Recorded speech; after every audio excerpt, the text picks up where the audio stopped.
just him and the piano. I don't know who's playing the piano in that scene, but what I do know is that the showrunners had designed this episode around that song. Like they had found the song, they said we got to do something with Bill and this song, and then they built the whole episode around that. And it kind of speaks truth. I'm gonna love you for a long, long time, and Nick Offerman's been alone for the 20 years or whatever it's been since the collapse of mankind or the collapse of the world in this post-apocalyptic setting that The Last of Us is in.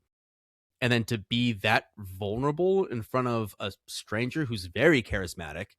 Frank is a very, very outgoing, bubbly type of person.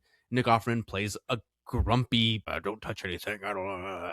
Like very, very. I invited some friends over. You what? Yeah. Great scene. Dude, the whole show, man, that whole episode, not the whole show, but I mean, the whole episode is a movie in itself. Yeah, it's a short film. It's a short film for sure. It's an hour and 10 minutes long or whatever. It's perfect. So it ruined the rest of the show for me. All I wanted was more of that. Yeah, it was weird to go back to Joel and Ellie and be like, right, that's what's happening.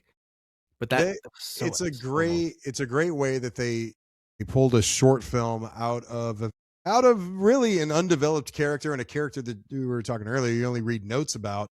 Yeah. What I love about it is there's been 2 times where I have seen something and instantly said award of some kind. The first one was Christian Bale as supporting actor in The Fighter. He won. Never seen it.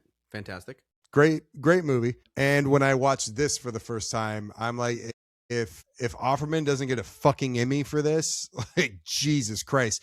And we have Megan Mullally, or Karen from Will and Grace, his wife is property, to thank for this, because initially he didn't want to do a movie, or he didn't want to do anything based on a video game, and he wasn't reading the script. And Megan read it and is like, hey, you really need to read this and give it a shot. And he did it. And it is my favorite thing about that show. And I know people have an issue with season 2, and I'm going to be a dad. Get the fuck over yourself. I don't care. But the point is like, there's some amazing things in Last of Us season 1. And I don't think anybody can doubt that. This is my favorite thing in Last of Us season 1.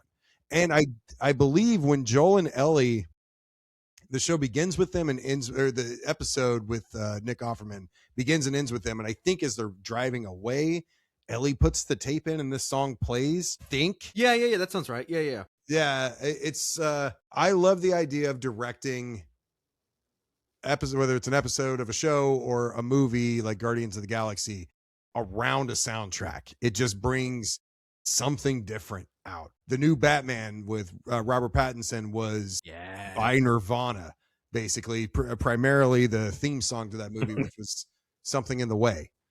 Yeah, fantastic. Great pick, Moosh. I mean, one of the only like 2 things, maybe 3 things that have ever made me feel like emotional, like leaky eyes, is that scene. And allergies. Yeah, it's raining outside.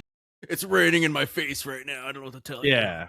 So that I'm scene, just cutting some onions. Max coming out from Always Sunny, surprisingly, and then One Piece. There's like the only 3 things that'll, from like television. I mean, there's been movies that have like moved me, but not television. Television's never been at that point where it's like it pulls something. That's one of the greatest episodes of television of all time, if you ask me. All time. Oh yeah.